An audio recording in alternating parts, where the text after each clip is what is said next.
Hi, lovely Caroline. Hello, Helen. Hi, so nice. Welcome to the podcast.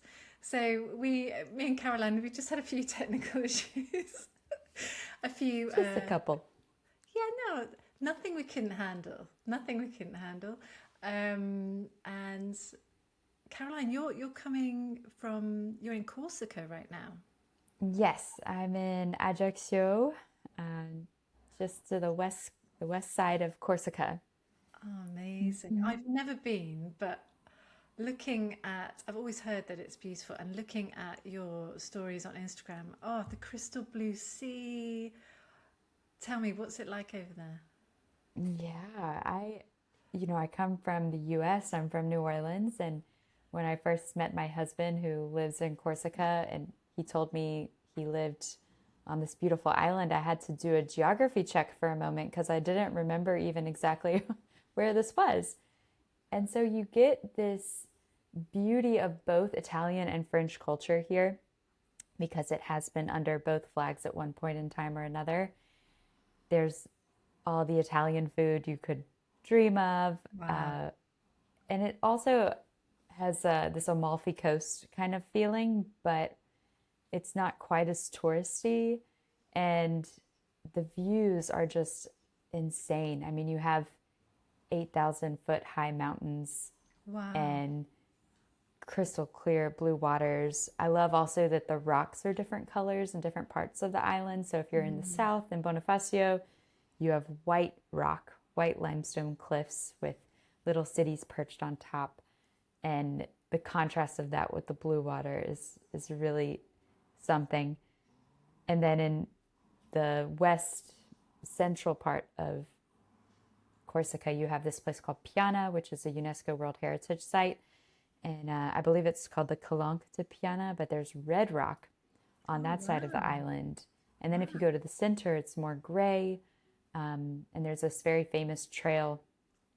It's called the GR20. It's supposed to be the I've most heard of that. dangerous and most intense hiking trails in all of Europe.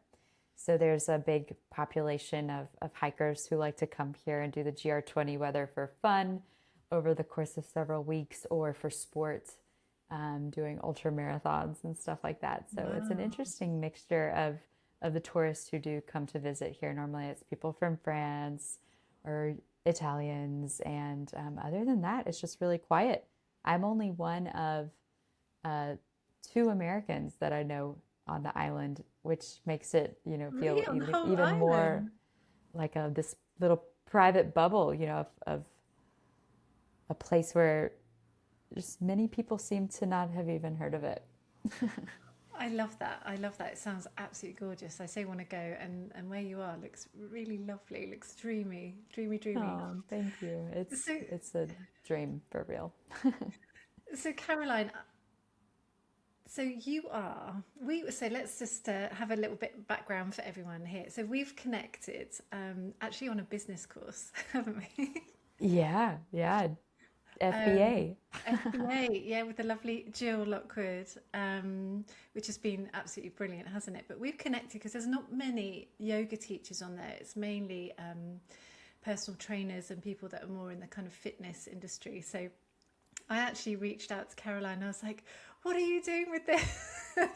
It was so, so helpful, and she was really, really lovely. And when I saw, Caroline, what you were doing, I was like, I really need to get you on the podcast because you run a company called Accessible Yoga Practices, Yes, that's my little yoga business. and you are a yoga teacher, but not just a yoga teacher. So your practices run into adaptive yoga, restorative yoga, yoga therapy, and also, so you work a lot with people with disabilities, paraplegics, people with spinal Hmm. cord injuries. This is like amazing. And you're a physical therapist assistant. Is that right? Hmm. Yes, which, from my understanding, is not a job anywhere else in the world except in the US. Because for physical therapy degrees in the US, you have to have a doctorate level. So Right. the assistants kind of fill the gap between um, just to still provide patient care. So I mostly work with people while the doctors of physical therapy are doing evaluations and are communicating with insurance companies. So it was nice because it was only a 2-year program, but I still learned the bulk of physical therapy, what it does, the exercises, the anatomy, the pathology, which really helped fill a lot of gaps and questions that I had during my yoga teacher training and after, when I started working with people doing adaptive yoga. I really wanted to learn more about like the movement science and also the whole phase of rehab that people go through after an event like a spinal cord injury or a stroke, or if someone's diagnosed with a neuromuscular condition, a progressive neuromuscular condition like Parkinson's or Mm. multiple sclerosis. I just really wanted to learn how to bring the yoga practice to this population because um, I saw how it helped me so much with stress and anxiety, and I thought that maybe it could help other people too who weren't seen in yoga studios as frequently. And this is something that I kind of have have spoken out about definitely on the podcast, because it's, isn't it incredible, like even now so many people, able-bodied people, like more than able-bodied people, don't go into yoga studios because, let alone people with any kind of injury or physical disability, because they're so put off by this kind of, to do yoga you need to be X, Y, and Z. And it's just wrong, isn't it? It is, and I really think it takes education around the topic, and it also shows this lack of safety that people feel, or maybe trust that people feel with teachers, which I think is also why adaptive yoga does require substantial amounts of continuing education and confidence. And, people I think are really fearful of being hurt more, or of just maybe they've been put off from bad past experiences. But yoga really is this performative art on social media, and it Yeah. looks like it's this, there's this teacher, Rodrigo Souza, who's a paraplegic and teaches yoga, and he often says, like, everyone thinks that you have to put your leg behind your head to practice yoga, or you have to be able to stand on your hands. And um, that's just a big, huge disservice to what yoga really is about Yeah, yeah. at its heart. And this really is why I thought you'd be an amazing fit for the podcast, because this is the core of my message, and what I want to speak to with people about is that what yoga really is about. So I really feel like you do that with your work, because you're saying you can do it whatever. You can do, yoga is for everybody. So thank you. Can you tell me more about adaptive yoga and what that actually is? Yeah, I started taking adaptive yoga classes because I had a really gnarly wrist injury. I was going to 3 very intense vinyasa classes every week as a part of my yoga teacher training. And after 6 months of doing that, my wrist developed some pretty severe tendonitis, and I had Oh, arthritis in my yeah. wrist from a past injury. And one of my teachers, one of my mentors, she worked with people who had all sorts of disabilities and injuries. So she exposed me to adaptive yoga. She had also studied with Matthew Stanford, who is a yoga teacher from the US. I believe he's in Michigan or Montana. He created this company called Mind Body Solutions, where uh, 30 years ago, he really coined the term adaptive yoga. He has a spinal cord injury and has been sharing the yoga practice for 50 years, I think, or something like that at this point. Amazing. And many people who took adaptive yoga trainings went to study with him and take his courses. So Kelly shared, Kelly was my mentor. She shared Matthew's teachings with me in a few adaptive yoga courses. She's also a part of the CIAYT, the International Association of Yoga Therapists. So I glued myself to her and Mm. just took every course she had. I would go sit in her private sessions with students who allowed that so that when she went out of town, I could work with her students. It was just this big, exciting style of yoga that really got me creative and to think outside of the box. And it inspired me to study Thai massage in Thailand and then to go back to school to become a physical therapist assistant. Um, and when I got out of the PTA program, I got a job at a really rad place called Split Second Fitness, which was a gym and community center for people with all sorts of disabilities in New Orleans. It's really unfortunate. I don't know if this is the same in the UK, but after someone has a new injury, like a big life changing injury, they go through the medical model pretty quickly. Like you go through the hospital setting, rehab, then you go back home and you continue therapy. But at some point, the therapy stops. And Yeah. there's this missed opportunity, I think, for people to be really meaningfully integrated back into society.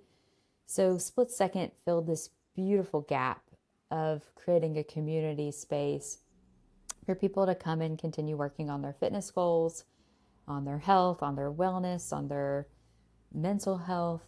And I got to work there for 3 years. And so, during Amazing. my time there, I worked with everyone who had all sorts of pathological conditions. And it was amazing because they were like, all right, here's a budget, get what you sorts of yoga props you need. So I was able to really go all out. We had all the blocks, all the straps, the bolsters. I mean, Get it because you all. have, I, yes, it was so exciting, such exciting times. And also, people made donations of yoga mats. And I was able to grow like a small yoga program there. But I think the real joy was getting to teach people privately, um, and learn about tone management and how the yoga practice can help. How I could share breathing practices with people that they could do when they were going for a CT scan or an MRI. And the things I heard from people were just, people would be like, uh, they would be so grateful for learning these practices. They'd be like, it's all because of you. And I'm like, no, it's because of you, because you have the interest, you keep showing up, you're consistent, you're curious. These are the things that are required of good yoga students. And it was cool also because even with the people, with many people, I'd be like, at this yoga pose we're going to do. But for people who were maybe older and didn't believe they were practicing yoga, I could kind of spin it off as fitness or physical therapy. Um, but yeah, that's kind of what adaptive yoga is to me. It's just being able to meet the person exactly where they are, to show them ways that they can practice yoga, to show them ways that they can use yoga as a form of therapy and of healing. And um, it just takes people to think more creatively. Oh, this place sounds amazing. And I can just, in my mind's eye, I can see you there. And just really, you sound like someone who just really loves to learn and give and be in savor, in service. And I can imagine that you just must have learned so much there if you're seeing all these different people and you could really grow as a teacher, all these different people with all these different conditions. And I think you're so right because I've been in a situation, earlier when you were talking about becoming a physical therapist assistant and how it filled the gap. So I Mm-hmm. remember really early on in my teaching, actually doing some work with someone that was in their 80s. And your stuff on Instagram is brilliant. Your videos and reels about like one simple thing, how to help someone get up off the floor, which is actually so important. But I remember years ago, now I have more of an idea, but as a yoga teacher, there is that gap. And I was like, hang on, I really don't know.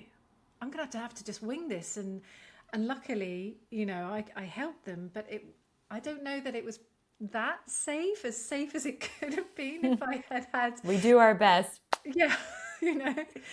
But I think it makes a lot of sense, and I love the journey that you've been on and how it's kind of carried you all the way through.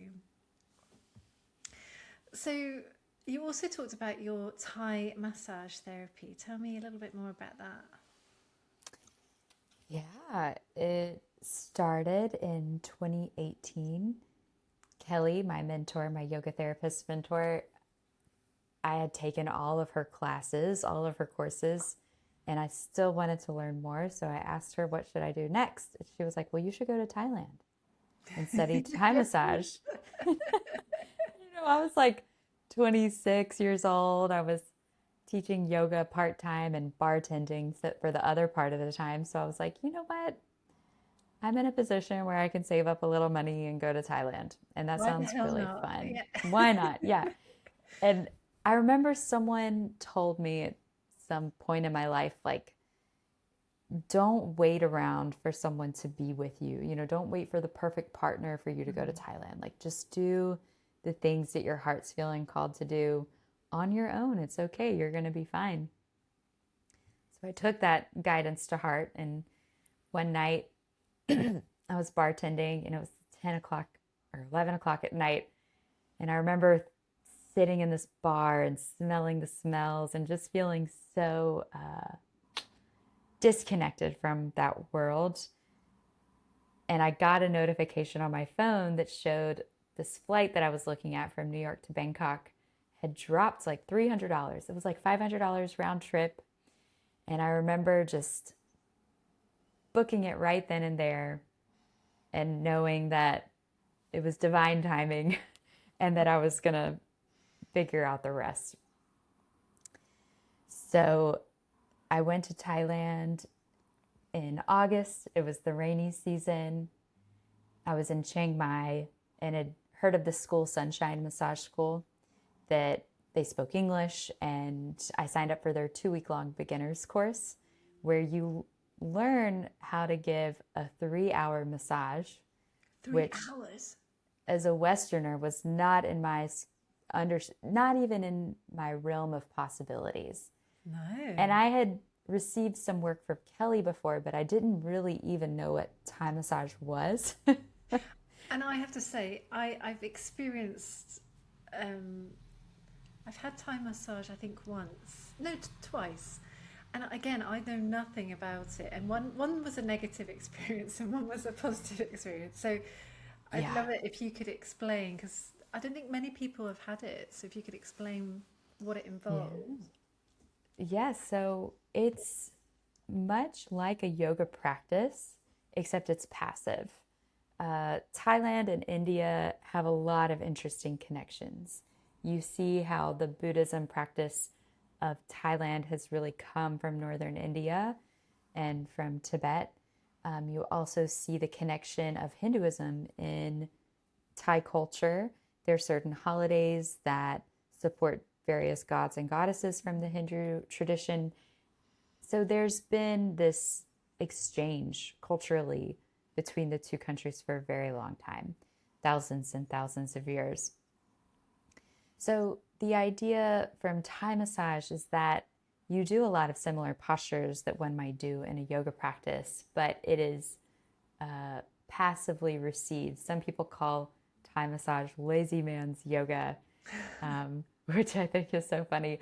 But it does play off of also in yoga, there's the Sushumna Nadi, the central energetic channel of the body. And in Thai massage, they call it Sumana, Sin Sumana. Oh, so similar. Yeah. Um, there's also the Ida, which is the left side of the body that represents the moon side, femininity, creativity, um, the moon, and the right side, which is Pingala, which represents masculinity, action, the sun side. And you see that in Thai massage too. It's Ida and Pingala also, the Yeah. same name. There are all of these energy channels that run through the body. In yoga, they believe there's 20,000 energy lines These called are the nadis. nadis. Yeah, the nadis. Yeah. And so in Thai massage, there's the same concept, but there's sin lines. But there are many of them, but in the traditional form that you learn in Thai massage, there's 10. So there's 10 sin lines, and these sin lines run, they're also, there's ties to traditional Chinese medicine and acupuncture. There are these sites of the body, and then when you approach it from the Western medical model, there are arteries and blood vessels and veins and lymphatic vessels that all flow along these similar rivers throughout the body. So in Thai massage, typically you start by doing palming and thumbing along these energy lines to help establish a better flow of blood, of lymph throughout the body, of energy, whatever you want to call it, chi, prana. And then you bring people through a series of different types of stretches to help further open up these energy lines. And it's a practice that anybody with a body can do and can benefit from. But of course, like yoga teachers, Thai massage practitioners vary greatly. Some Yeah. people have taken a 2-week course like I did. I've since taken maybe 30 courses in Thai massage Oh, because my wow. husband teaches too, and I get to come with him. And I've also just every time I'm in Thailand, I take a few courses to keep learning. And there are people who are quite skilled and who have a lot of experience working with it, who might have a medical background as well. And then you have people who are the newbies, and the people who are just learning, or the people who don't do it from their heart. So you can really get a mixed bag when you just say you're going to get a Thai massage. But it can be a really skillful practice for therapists to incorporate, especially if they want to become more skillful with their hands. But it's a huge learning curve, much Mm. like learning to be a yoga teacher. It's like you have to learn the vocabulary, you have to learn the postures, the alignment, the drishti. But with Thai massage, you really have to learn how to become very receptive with your hands. You have to learn the landmarks of the body, the different bony prominences, the areas to Mm. avoid. You need to learn how different parts of the body require different amounts of force and pressure. Um, and knowing your anatomy is so important. Yeah, I can imagine. And just I'm just thinking here and like trying to put myself in your shoes. How does it work? So with the feedback from the person that you're working on, so you're working on someone's body, how do you know? Do you ask them for like verbal feedback, or is it like an energetic, like a feeling and a sense? How does that work? Yeah, I like to think about the palming and thumbing in the beginning of the massage as being like an opportunity to read into the muscle. It does become a bit more intuitive the more you experience different people's bodies and um, tension and tightness. So I really scan, and I'm feeling for tension, for tightness, for hyperactivity in muscles, like maybe someone's guarding or clenching. Also, my husband's coming, so if you hear anything, that's what it is. um, but you develop this sense of touch, and I always establish a very strong. It, it's very important for me to establish a connection with the person who is receiving from me. Is that I'm not living in your body.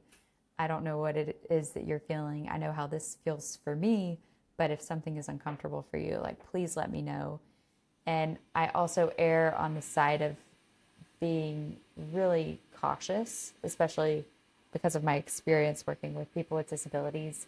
Mm. Um, some people have osteoporosis and or like a brittle bone condition, and there's no need to really force or contort anybody's body. I mean, I wouldn't do that anyways. So it's nice to have the clinical side from physical therapy to help me judge what someone needs, but of course, the person who's receiving is always in communication with me. Sometimes they might fall asleep, but um, That's a I good like, sign, right? yeah, that's a really good sign. That's when you know the body's like feeling safe and trusted and can let go. And that's where real healing can happen. But for some people, it takes time to establish that trust and those connections. Yeah. And for some people, maybe someone has fibromyalgia and they experience a lot of pain in their body, and sometimes touch isn't indicated. It's not always the best thing for somebody, but it can be with the right therapist. And so, how does Thai massage integrate with the rest of your work? So, say you have, because I know you do mostly online, you work with people mostly online. Yeah, I moved to Corsica last year. Um, I had many clients who I could work with online. The pandemic kind of showed me that it was possible. And if anything, it was almost more empowering because I wasn't there to help people as much. There's a real beauty in struggle uh, when people figure something out themselves. And I remember learning this in school. There's this saying called learned helplessness, where after someone develops a big disability, their caregiver might step into overdrive and feel like they need to do everything for this person and this individual, which is terrible because it ultimately depletes the energy of the caregiver, and it also takes away the independence of the person who's navigating this new form. And Yeah. actually, to be able to do things like really simple things like prepare a meal, um, of course, it depends on the person and their level of function, but the more you give these individuals, the better outcomes they have, because they are like every little movement counts, whether you're doing laundry or you're doing a yoga practice. So, yeah, I think doing stuff online it's not for everybody, but it's been really beautiful to see some of the people who I've continued to work with online and how they've figured new things out and have discovered, like their balance. Some of their balance has been improving. And it's really cool to see that through the power of the internet. Yeah, and I think that's where I love that. And it would be easy because for us able-bodied people, very luckily, haven't ever been in a situation like that. Although I have a hip issue, which means that I have had to really, really change my practice. I've got a cam impingement on my right hip. Okay. Yeah, What's a so cam? so I don't know if it's got a different name in the US, but it's like a bony formation in the hip joint, which means that the ball doesn't rotate smoothly in the Mm. socket. It's like and feet, and I have a back problem as well, and the two are connected, so I can't hinge forward. So forward folds, any kind of external rotation. So using normal speak, turning my leg out to the side, sitting cross-legged. I mean, I can do those things, but I end up with a lot of back pain, so secondary pain. And I found this amazing physio who did a scan on me and told me what it was. And he said it's quite easily fixed, but I need to get it sorted. Anyway, long story short, he said, you can do these things, but you'll continue to be in pain and it will make it worse. And I was like, okay, just tell me what I need to avoid. And he was like, right. I could sit cross-legged all day, but I chose to listen to his advice, which was amazing. And now I avoid pain by just doing things differently. But it was a big, it was kind of like a heartache for me, like a death of my practice, and learning to sit. Now I sit on a bolster. I do sun salutations in a very modified way. But it's really, that's the point I'm getting to is, it's really informed my teaching for other people as well. Hmm. Because I think the more kind of able-bodied you are and very flexible, certain very flexible teachers actually, some that I've met don't have that sense of understanding because they've not experienced it. But also for someone like you that's done all of these amazing courses and learning and teaching, going through it, giving someone that sense of independence, of agency, of like, I can do it. I think that's so needed, isn't it? That's so needed. Yeah, absolutely. We all want to feel accomplished, Yeah. especially when our bodies are not as they once were. Yeah. Yeah, there is a big grief, like you mentioned, of thinking like this is how I used to love this thing and now I can't quite reach it like Yeah. I once could. And I think what you were mentioning is we call it a bone spur in the US, Oh, maybe. okay. Yeah. Yeah. Yeah, which are quite common in women over 40 and 50 years old. It's I think also hormonal changes, and it's something that it changes our practice so much. Um, I used to love doing arm balances and handstands. Like I was like the gymnast yogi. Oh, And wow.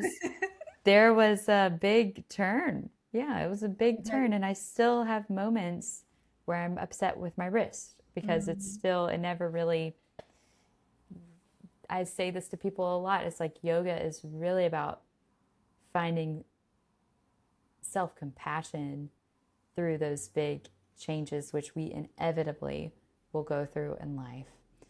And when I have moments, I catch myself, I'm like, I need a surgery on this wrist and I'll be able to do my handstands again. And it's like, maybe, I just need to have more compassion Yeah. towards myself Yeah. in this moment. But that's the beauty of adaptive yoga, really, is that it reminds people, regardless of if they have a bone spur or wrist arthritis or spinal cord injury, that the practice is still very much accessible. Yeah. It might look different, but honestly, I think it looks more advanced when you learn how to accommodate for your needs and when you know how to, like, this is me actually taking care of myself by not doing deep forward folds and not sitting cross-legged. This is actually like a really radical act of self-care. Yeah. And actually, I feel better. I feel better when I finish my practice. And really, you've taken, like, I love what you just said about it being more advanced, because a lot of people think advanced yoga means really advanced asana practice, like crazy poses, gymnastic poses, like you just said. But to me, in my mind, the advanced yoga, and actually according to the scriptures, right, when you read Patanjali and the yoga, asana is like the tiniest part of the 8 limbs. The rest is vast, meditation, self-compassion, the yamas, the niyamas, how we treat each other, how we, exactly what you just said, how we talk to ourselves is like so vital. And I do think it takes a certain amount of, you're right, there's a death of the self, there's a death of that ego comes out of the equation, because that part of all of us that wants to do that thing, why do we really want to do that thing? Is it because it makes us feel good, or is it because there's an ego attachment that we're like, it looks cool, it feels cool in the moment, whatever it might be, it could be loads of different things. And so taking your ego out of that and then putting what's really important first, I think it takes courage, and I love seeing this in my clients too, when they move beyond the physical and really into the realms of self-love, self-compassion. I mean, do you find that comes a lot into your teaching with your clients, or not so much? I've actually had a real sit and analyzing with this question the past couple of days. It's funny you bring it up Oh, right. because I sometimes feel like I went so into the physical realm of healing that I forgot to teach many of my students from Split Second and some of my students like the 8 limbs or different breathing practices or different meditation practices.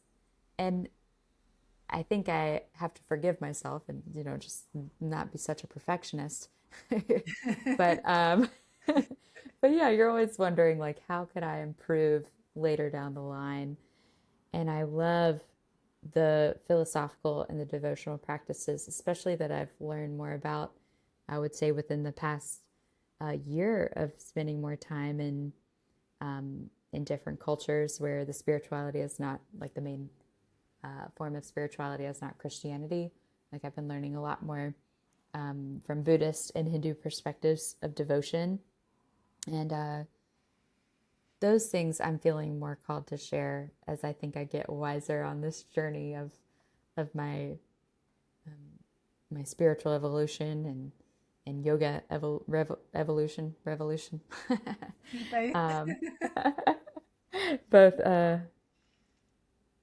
yeah, so I wish I and I want to share longer form, like you were just mentioning, the podcast is a long form of content. It's not just like the Instagram content where you're just trying to get 30 seconds of someone's attention. You're really being more intentional and diving into um, the heart and the soul of the practice, which really, like you mentioned, it's not the physical. Yeah. Yeah.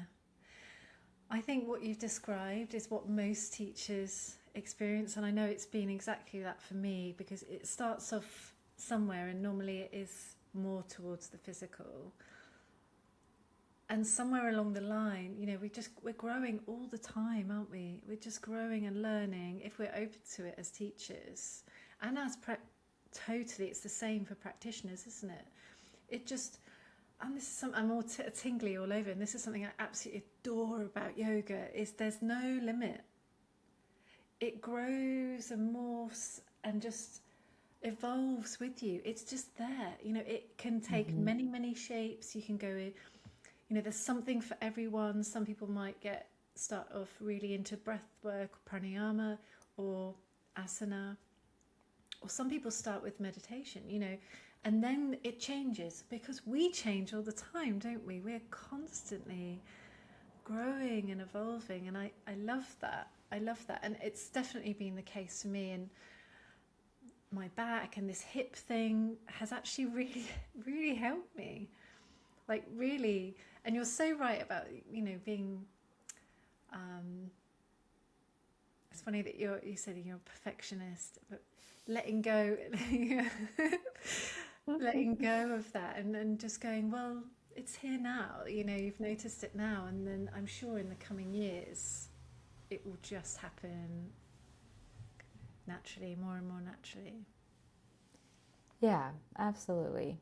And we carry the teachings with us all the time. I think Mm. there's also this idea that it's yoga, and I've been also thinking and exploring with this idea of like it's nothing. It just is. It's Yeah, yeah, it doesn't have to have a name even. It's it's our connection to spirit. It's our connection to soul. It's the whole journey. You look back when you were young, and it's even like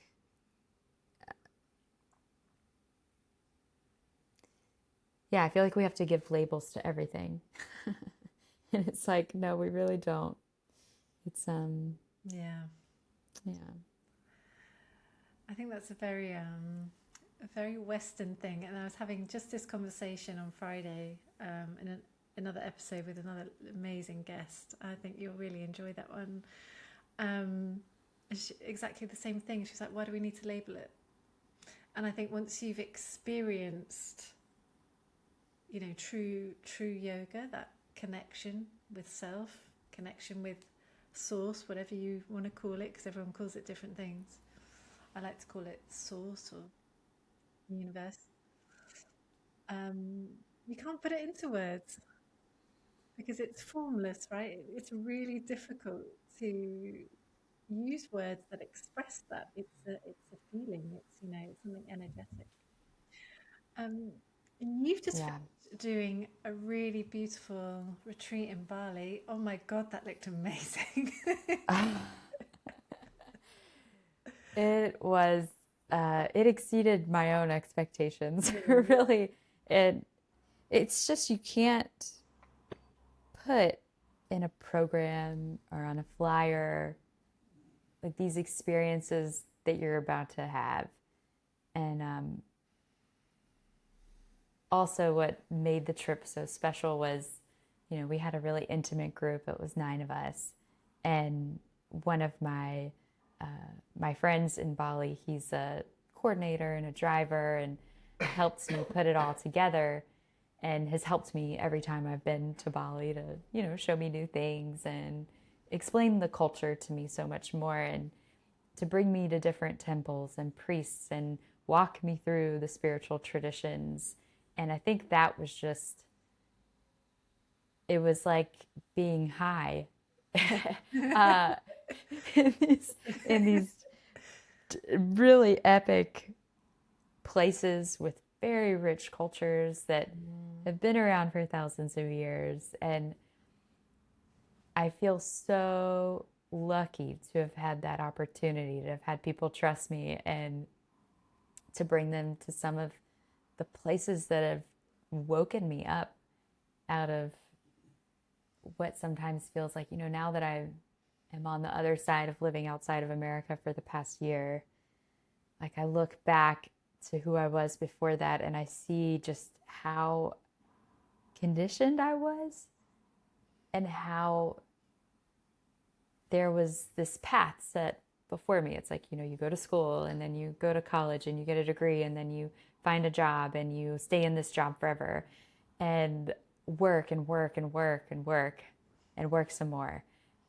And now that I've kind of broken out of that, thanks to definitely the support of my husband for encouraging me to go out on my own and to work for myself, but just to see, like, every time I went to Bali and every time I went to Thailand, I would discover that life didn't have to be this like point A to point B way. And actually, I felt the most alive when I wasn't working. I love what I do for work, Yeah. but also to just lean more into, and I think Europeans maybe have a better understanding of this like work-life balance, maybe not, but um, that was something that really stood out to me on this trip, was to see other people's, like, for some of them it was the first time out of the country, and Wow. That's just to massive. see their wonder and awe, and that the trip continues when they go back home because it's Yeah. left this massive imprint.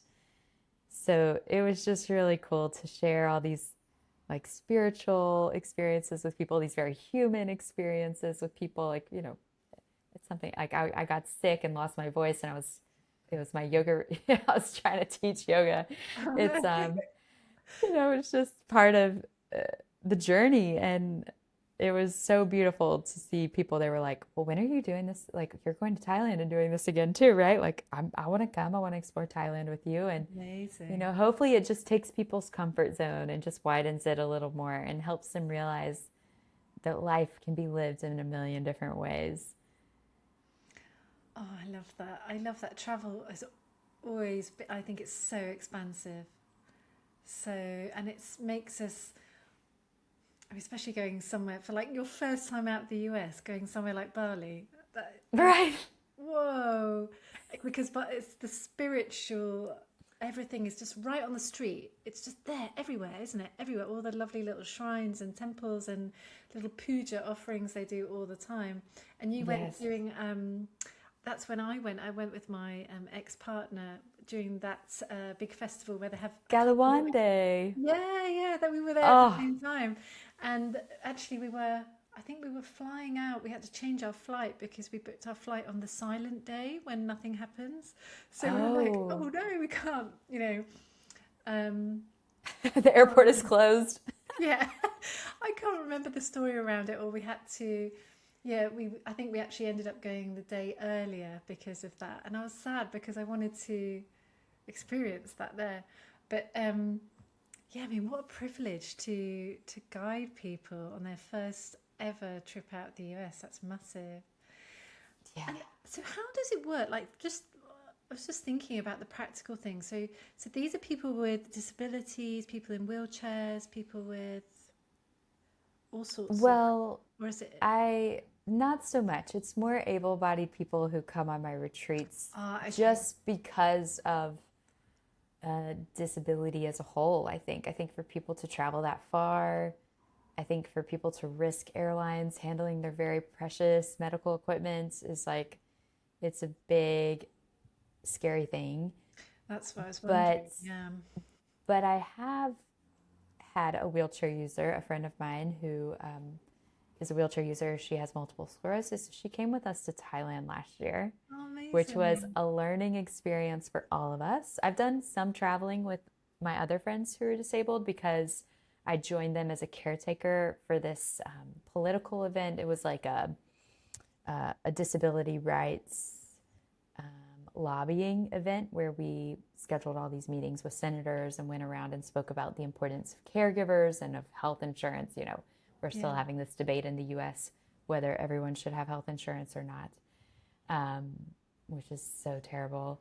But because of this, I've seen just how difficult it can be for some people to travel, Mm, which is a reality. Like, does this person, when they show up to their hotel, do they know that they're going to have a wheelchair accessible hotel room? No. Do they know they're going to be able to take a shower for weeks while they're traveling? No. Uh, what happens in the medical event, that they need to go somewhere? So, this is something that I'm really thinking about and giving a lot of time and consideration to because traveling it should be a human right. yeah. Also just airlines themselves are terribly lacking accessibility awareness. But my hope, my friend Ashley, who came with us, like we made it work. She's ambulatory. She can walk a little bit. That's what some people don't realize about people who use wheelchairs is some of them are able to stand and walk, maybe not far or fast or for long distances, or maybe it's incredibly painful. But there are ways we were able to, I mean, some of the stuff we did with Ashley was absolutely insane. We like picked her up and in her wheelchair and put her on a ferry on a boat that brought us to this tiny island off the coast of Bangkok. And she was down. She was scared. We were all terrified, but with 10 people Oh shepherding my her God, it's onto and off of the amazing. boat, we made it work by the grace of God. Wow. But yeah, there were things I learned on that trip. And also, I have the absolute pleasure of being in Thailand for long stretches of time. And while my husband and I love Corsica, we love Thailand a little bit more for Mm, different reasons. mm. But now that I have this kind of improved lens of accessibility needs, like I see places all over Thailand that I'm like, oh, this is super accessible. Oh, This is amazing. beautifully accessible. So I'm making these lists in my head so that when I have people reach out to me about retreats, because I will continue offering retreats, it's so much fun. It just, oh my gosh, my heart cracked open in so many ways. And that in-person connection, there's nothing like it, Yeah. especially in these times. But I'm going to make proposals to people and be like, look, if you want to come on this group trip, there are going to be these days and we're doing these things, and it's going to be terribly hard for you to participate.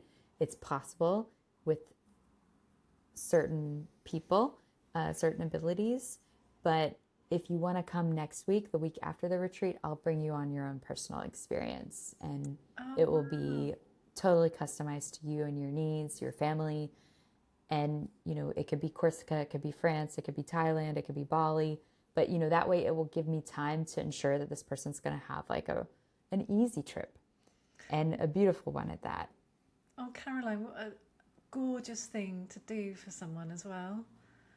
Like I bet that just massively fills your cup. Like the idea of that and doing that for your friend in Thailand, I can just only imagine. Like, oh, you must have felt so wonderful to be able to do that for them, and they must have been just great. And you're right, it's a massive problem. Like whenever I've been on a flight and the poor, I, the disabled people are kind of treated like cattle. I'm just going to say it. It's just like, Yeah, wait till everyone else is off, do this, do that. And it's just, in this day and age, they really need to think about this one. They really need right. to design these With planes with special sections that, like, come on. right, and have limited, just have two spots where people can roll their Yeah, wheelchairs on and lock themselves in safely. yeah, Like we figured out how to get people who use wheelchairs into vans, into buses, into trains, on the metro. Like, why is there, and I mean, I know why, it all comes down to money money, yeah. and legality amongst various different cultures. I think those are the hardest points, but the airline industry as a whole, they really need to figure something out. Maybe even creating planes just specifically for people who use wheelchairs or who have medical needs. It's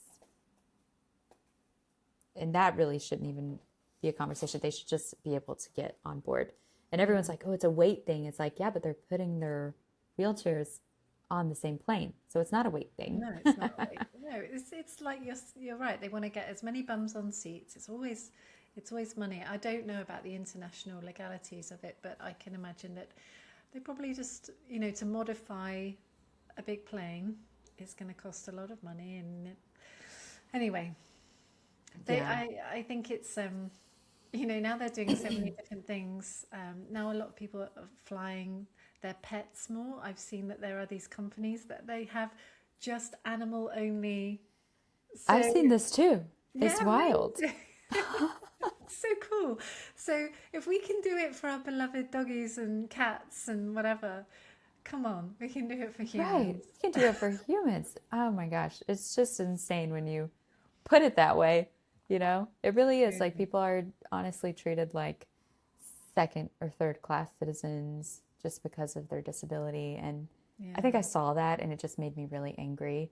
And I Mm, saw that in the yoga spaces and it hurt me. It hurt my heart. And I think those are always catalysts for change and for reform. mm, But disability is one of those things that it will affect us all in some form or fashion in our lifetime. If we mm, live till we're in our 50s and 60s and beyond, whether that's a parent developing a disability or a friend getting into a car accident or someone in your life being diagnosed with MS, which is why I really want to start offering online courses for adaptive yoga because it's such an important skill set to have. I think mm, it's not just for yoga teachers, it's for caregivers, it's for people with disabilities, it's for physical therapists and occupational therapists to make therapy more meaningful for their patients. It's very, a lot of people can benefit from it. I think there's a statistic that like 1 in 4 or 5 people have a disability. that's high. It's super high. Yeah.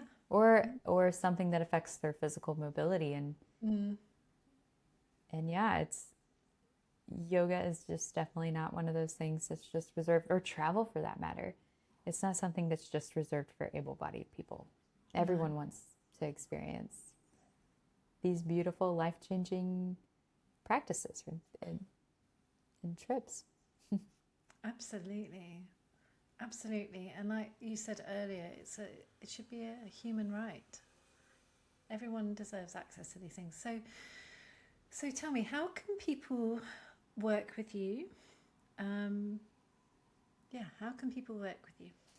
Yeah, I'm currently uh, I'm seeing some clients online on Zoom, and I have some 6 or 12 week containers that are currently open. I have room for maybe 1 or 2 more clients at the moment. Um, you would just need to email me hello@accessibleyogapractices.com. You could send me a DM on my Instagram page, or yeah, those are probably the best two ways. You could also visit my website and submit a form there to work with me. I have a client application form that you would just need to fill out and to assess whether or not I'm the best person to help you. And Yeah. then we would go from there. And I also just added, I have some retreats coming up. So the one in May is going to be to Thailand. I haven't nailed down the dates as of yet, but this is a retreat for therapists or for yoga teachers who want to learn about Thai massage. So we'll Oh, take amazing. a 3 day long Thai massage course. We're going to explore some of our favorite sites in Bangkok and do a lot of temple visits to learn more about Buddhism and some of the spiritual practices of like how do you go to a temple? What sorts of things do you do? How do you make merit?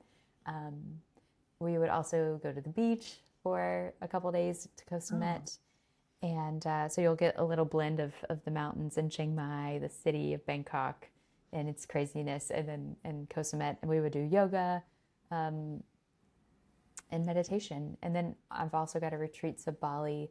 Again, we're going to go in June, and it'll be a very similar format. We're going to spend 5 days on the ocean, on the beach at this beautiful resort with an open air yoga shala, doing excursions like going out on a boat and snorkeling and going to the Besaki Mother Temple. And then after, go spend 5 days in Ubud and explore the arts and culture of Ubud, staying at this beautiful, another really incredible resort that has all these cool classes and courses. And we would have a big yoga shala there and go on lots of adventures, taking time for amazing. ourselves and Oh, just enjoying all that Bali and Thailand have to offer.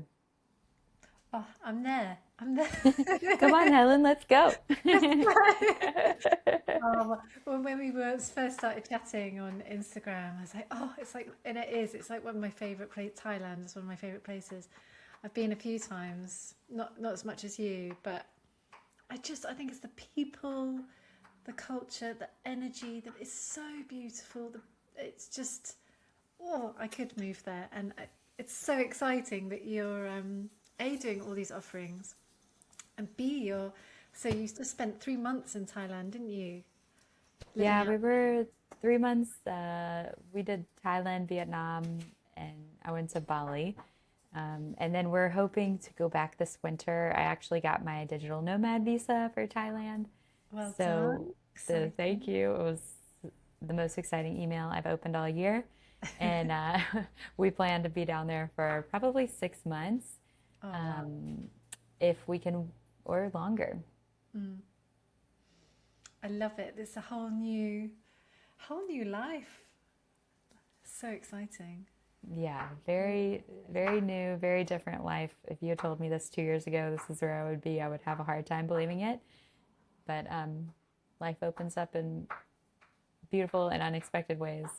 Oh, I love it so much. I love that.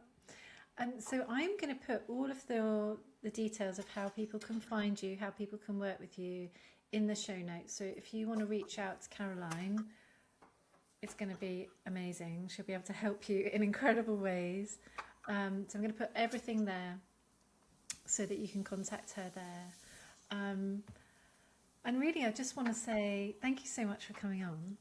Well, It's thank you for having me. This was such a nice chat. And I want to get to learn more about you too.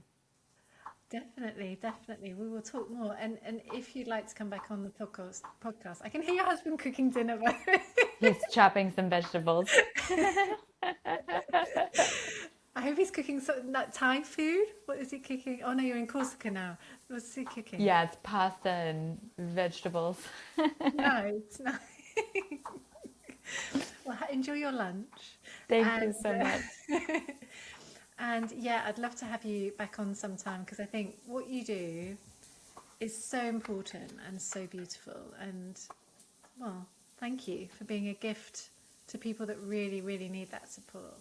Mm, thank you, Helen. I appreciate it. And have it's great to be able to share with anyone who's open to learning more.